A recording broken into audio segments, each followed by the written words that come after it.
Everyone, কেমন আছো তোমরা সবাই? আশা করছি তোমরা বেশ ভালোই আছো। আমিও কিন্তু বেশ ভালোই আছি। এখন আমি বানাবো কাঁচা আমের আমসত্ত্ব। তাই কাঁচা আমগুলো কেটেছিলাম বলে ভাবলাম এক টুকরো আমি একটু বিট নুন দিয়ে খাই, তো কেমন লাগে দেখি। তো দেখলাম যে খুবই টক ছিল আমটা, তাই কি বলবো, চোখ মুখ বন্ধ হয়ে আসছিল আমার। তো তারপরে কিন্তু দেখ, এখানে আমি রান্নাঘরে তো খুব গরম বলে বাইরে দাঁড়িয়ে দিয়ে আমগুলো কাটছিলাম।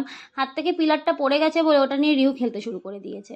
তো ওটা হাত থেকে আমি নিয়ে নিলাম। আর এই যে দরজাটা আমি সবসময় বন্ধ রাখি কেন জানো? ব্যালকনির সাইডে দরজাটা, এই যে দরজা খোলা পেলেই কিন্তু রিহু এই গিরিলের সামনে চলে আসবে আর গিরিল ধরে দাঁড়ানোর চেষ্টা করে।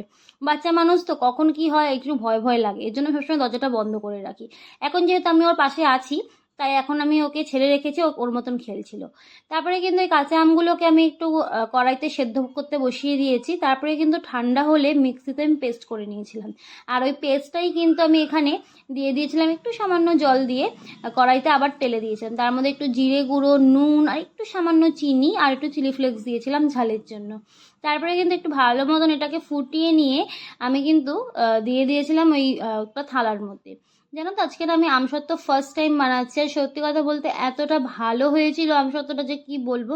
আমার একটু পাতলা পাতলা আমসত্ত্বই ভালো লাগে, আমার নয় মোটা রাবারের মতন আমসত্ত্ব একদম ভালো লাগে না।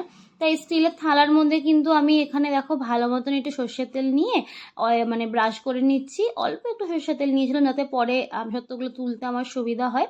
তারপরে কিন্তু আমি এখানে ঢেলে দিয়েছিলাম। আর আমার একটা থালাতে হয়নি, তার জন্য আমি দুটো থালাতে দিয়ে দিয়েছিলাম। একটা দেখো ওপরে দিয়েছি এই থালাটা, আর একটা থালা আমি নিচে দিয়েছিলাম। ফার্স্ট টাইম বানিয়েছিলাম, বুঝতে পারিনি যে এতটা ভালো হবে। তো যাই হোক, এখন চলো রিহুকে আগে খাইয়ে আসি, তারপরে সমস্ত কথাবার্তা হবে। এখন বাজে দুপুর একটা, রিহুর কিন্তু খাওয়া দাওয়া হয়েই গেছে, এখনো মুখ ধোয়াইনি, দেখতেই পাচ্ছ মুখের মধ্যে লেগে আছে। তো আজকে রিহু খুব সকাল সকাল ঘুম থেকে উঠেছিল, 5:30টায় উঠে গেছিলো। তো আমাকে উঠিয়ে দিয়েছে, তো আমার সমস্ত কাজ তাড়াতাড়ি হয়ে গেছিলো। মাঝখানে একবার যদিও ঘুমিয়েছিল, তো তারপরে কিন্তু 9:30, মানে আধা ঘন্টার জন্য ঘুমিয়েছিল। 9টায় ঘুমিয়েছে, 9:30টায় উঠে গেছে।